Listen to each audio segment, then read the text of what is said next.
May mga kwento na mas mabuti pang hindi naririnig sa gabi. Ngunit kung ikaw ay narito ngayon, malalaman mo ang katotohanan. Ito ang kwento ng isang babae na minahal ng mali ng isang lalaki na hindi tao. Handa ka na ba? Dahil ang nobyo ko ay isang aswang.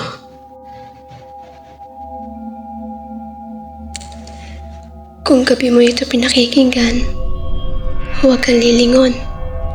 Kung mag-isa ka lang, huwag mong patayin ang ilaw. Dahil may mga kwentong kapag binigkas, may nakikinig. Ako, si Mara, 28 taong gulang, isang guro. At ito ang aking kwento. Dumating ako sa baryo ng San Agustin bandang hapon. Kulay abo ang langit.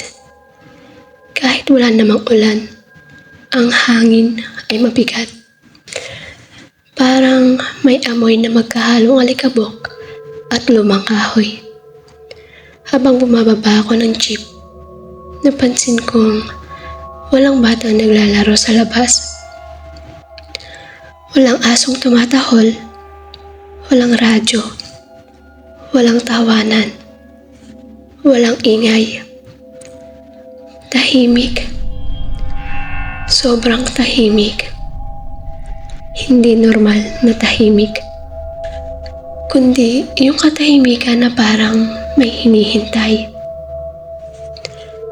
Habang naglalakad ako papunta sa inuupahan kong bahay, napansin kong lahat ng bintana ay may kurtinang makapal at karamihan ay may krus o bawang sa gilid. Hindi ako nagtanong. Dayo lang ako.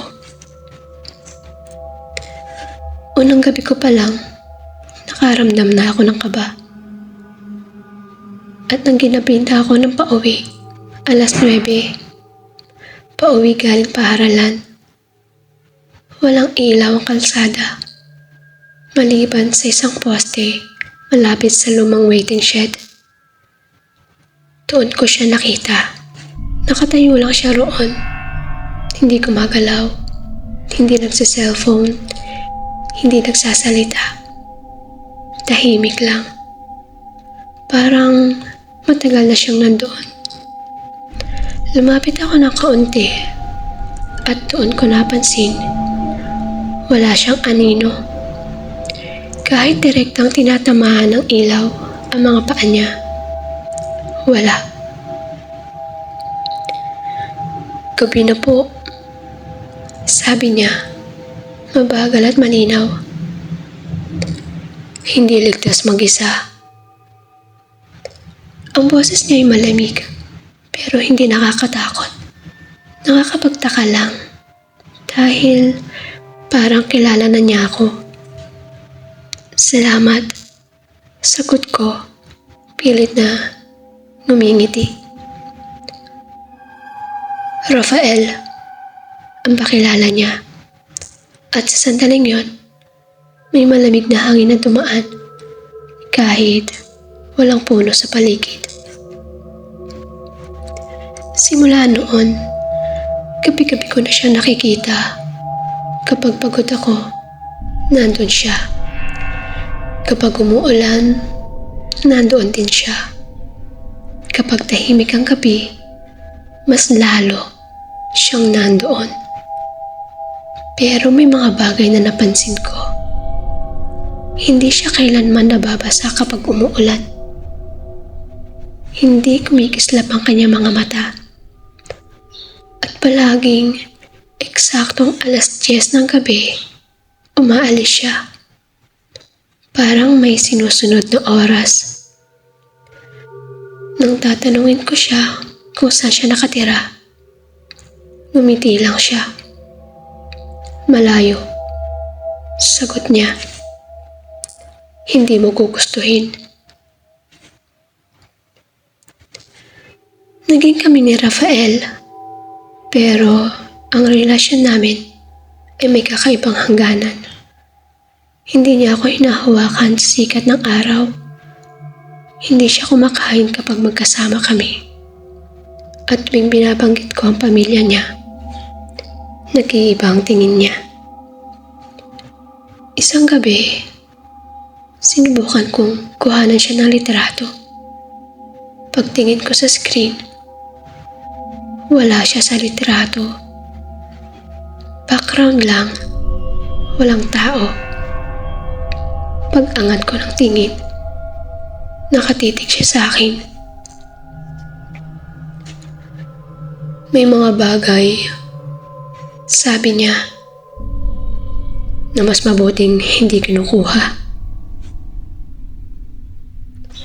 Isang umaga, nagising ang baryo sa iyakan. May babaeng buntis na natagpuan sa ilalim ng puno ng balete. Tahimik ang paligid habang inilalabas ang bangkay. Walang dugo, pero lubog ang tiyan. Parang hinigop ang laman. Habang nakatingin ako, may naramdaman akong malamig na kamay sa likod ko. Si Rafael. Huwag kang tumingin ng matagal. Bulong niya. Masama sa panaginip. Ngumiti siya. At sa unang pagkakataon, natakot ako sa ngiti niya. Simula noon, hindi na ako nakatulog ng maayos. Sa panaginip ko, may babaeng gumagapang sa ilalim ng bahay. Naririnig ko ang tunog ng kuko sa lupa. Naamoy ko ang dugo, mainit, sariwa. At bago ako magising, maririnig ko ang sarili kong boses. Umiiyak, humihingi ng tulong. Pagmulat ko, may itim na marka ng kamay sa tiyan ko. Isang gabi, sinubukan ko siyang sundan. Pumasok siya sa gubat na matagal nang iniiwasan ng mga tao. Habang palalim kami, nawala ang tunog ng kuliklik. Walang hangin, walang galaw. At doon, huminto siya. Narinig ko muna ang tunog. Tunog na parang hinahating laman. Nakita kong humiwalay ang katawan niya sa gitna. At bituka niya, humahaba, gumagalaw at pumipilipit sa hangin na parang ahas. Ang pang-itaas niyang katawan, lumipad. Bigla siyang umarap sa akin. Nakalutang, pulang-pula ang mga mata. Hindi ka dapat sumunod. Napatakbo ako kahit hindi ko naramdaman ang mga paa ko. Pinuntahan ko si Inang Sela. Hindi siya tumingin sa akin pero nanginginig ang boses niya. Minarkahan ka na. Ipinakita niya ang listahan ng mga babaeng nawala. Lahat naging nobya ni Rafael. Lahat hindi na bumalik. At sa dulo ng papel, pangalan ko. 3:00 na madaling araw, may kumatok. Pagbukas ko ng pinto, si Rafael. Buo na ang anyo, pero hindi na tao. Hindi kita papatayin. Ang sabi niya, gagawin kitang katulad ko. Sa isang iglap, nasa likod ko na siya. Naririnig ko ang sarili kong hininga at ang tibok ng puso ko na hindi na takot, kundi gutom. Umalis ako sa baryo. Pero gabi-gabi, may mga lalaking nawawala. May babaeng nakikitang naglalakad sa dilim. Maganda, tahimik, walang anino. At kapag tinanong ang pangalan, ngumingiti lang siya at sinasabing, "Minahal mo ba ako? Kahit ganito ako." Pagkatapos ng gabing yon, hindi na bumalik sa dati ang mundo. May mga sandali na naglalakad ako sa araw, pero parang gabi pa rin sa loob ng ulo ko. Ang mga tao sa paligid, parang mabagal gumalaw. Parang malayo ang mga boses nila. At si Rafael, hindi ko na siya nakikita, pero nararamdaman ko siya. Kapag napapagod ako, may malamig na hininga sa batok ko. Kapag nalulungkot ako, may boses sa loob ng ulo ko na bumubulong. Nandito lang ako. Hindi ko alam kung iniisip ko lang siya o hindi talaga siya umalis. May mga araw na nagigising ako na may putik ang paa ko. May sugat ang palad ko. Parang may kinayod. At minsan, may dugo sa kuko ko. Hindi ko maalala kung saan ako nanggaling. Isang beses, may lumapit sa akin sa palengke. Isang lalaki, maputla, nanginginig. "Ikaw po yung babae kagabi, di ba?" Tanong niya sa akin. Hindi ko siya kilala. Nagtanong ka po ng direksyon, tapos bigla ka pong ngumiti. Hindi ko po makalimutan yung ngiti niyo. Umiwas ako ng tingin dahil hindi ko maalala ang gabing yon. Isang gabi, tumingin ako sa salamin. Una, ako pa rin. Pagod, maputla, takot. Pero nang pumikit ako, sandali at muling tumilat. Ngumiti ang reflection ko kahit hindi ako nakangiti. Dahan-dahan kong itinaas ang kamay ko. Hindi siya gumalaw. At sa kanya pinukang bibig niya, masyadong malaki, masyadong mali.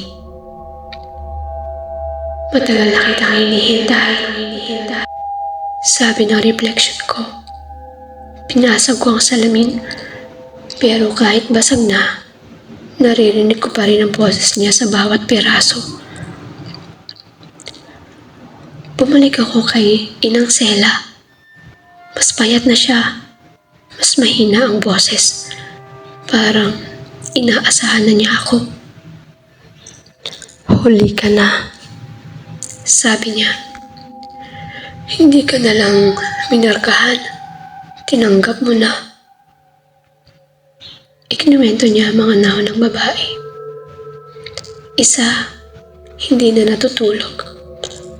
At yung isa, kinausap ang sarili hanggang mamatay.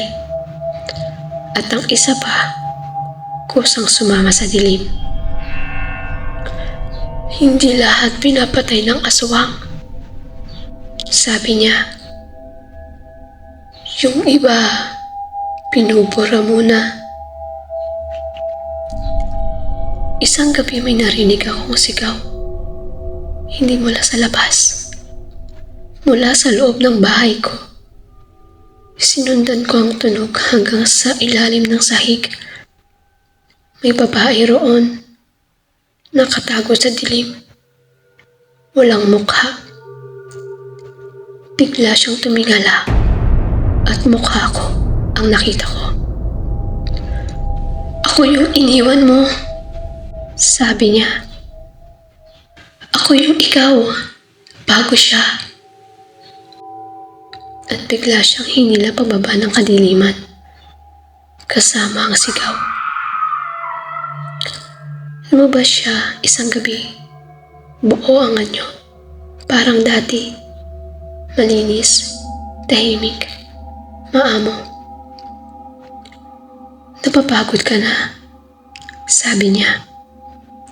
Hayaan mo na akong tumulong. Gusto kong sumigaw. Gusto kong tumakbo. Pero ang katawan ko, hindi gumalaw. Mahal mo ako, sabi niya. At mahal din kita. Ito lang ang paraan. Hinawakan niya ang noo ko.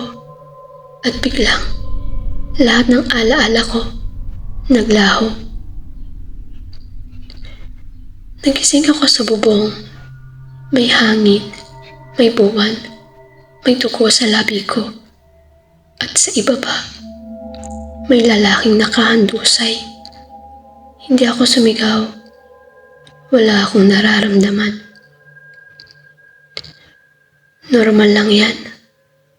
Pulong ni Rafael sa likod ko. Sa una lang masakit. At doon ko naintindihan ang pinaka-nakakatakot na bahagi. Hindi na ako lumalaban. Hindi ako ginawang aswang. Aswang na ako noon pa. Si Rafael, hindi ang sumira sa akin. Siya ang gumising. Hindi ako nagising sa sigaw. Hindi sa bangungot. Hindi sa takot. Nagising ako sa katahimikan.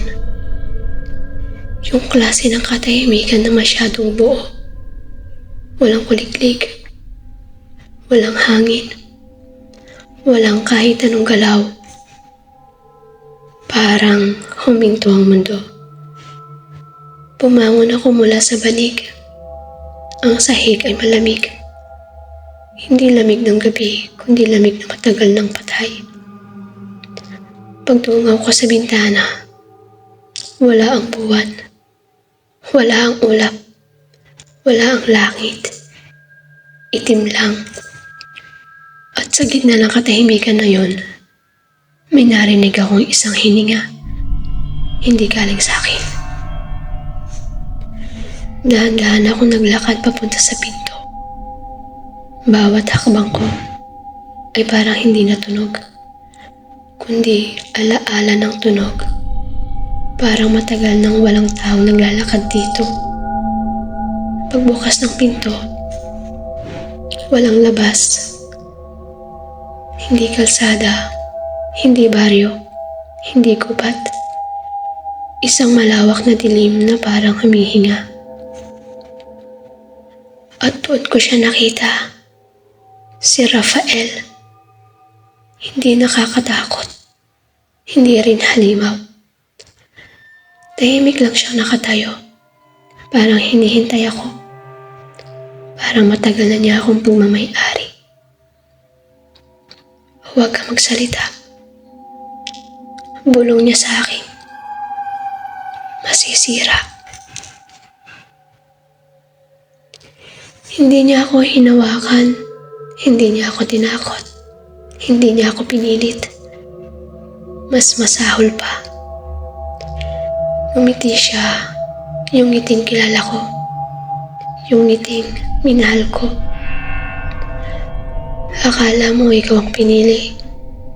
Sabi niya. Pero ikaw ang bumalik. Bigla akong naalala. Hindi ito ang unang beses. May mga alaala akong hindi akin. Mga baryong hindi ko napuntahan.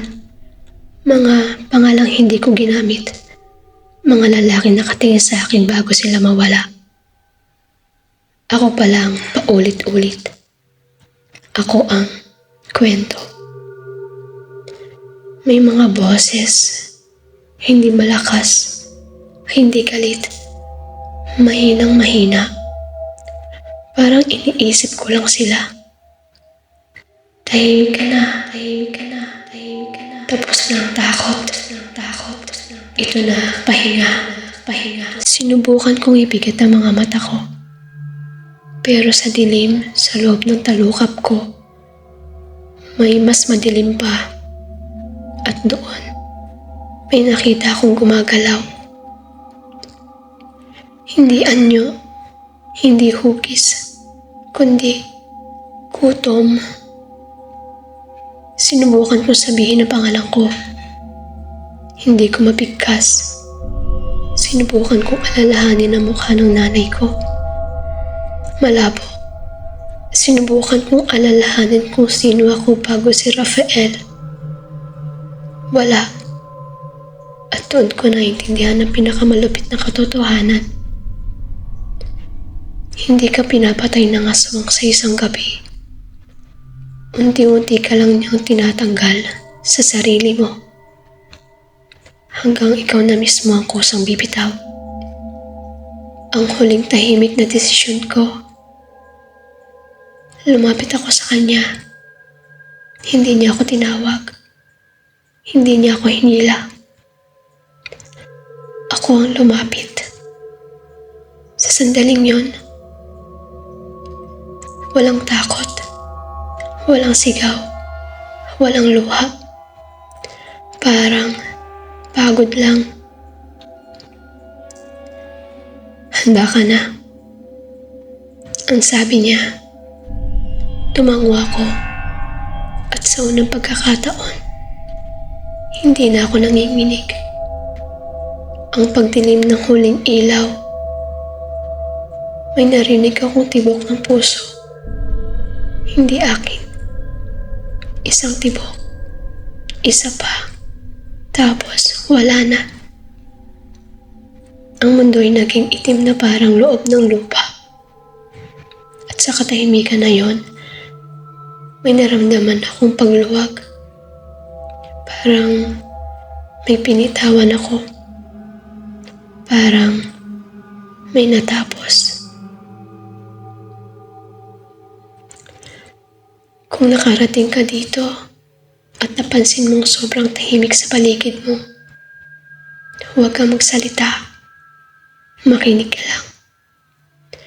Dahil minsan, ang mga kwento ay hindi nagtatapos sa salita, kundi sa katahimikan. At kung may naramdaman kang ngiti na hindi iyo, huli na. Ang kwento ay natapos na. Ngunit, tandaan mo, hindi lahat ng kwento ay may wakas. Baka sa gabi, kapag nag-iisa ka, may nilalang na nagmamasid sa dilim. Kung nagustuhan mo ang kwento, i-like, i-share at mag-subscribe para sa mas maraming nakakatakot na kwento na magpapatulog sa iyo ng mahimbing o baka hindi na. At tandaan, may mga nobyo sa dilim na hindi mo dapat minahal.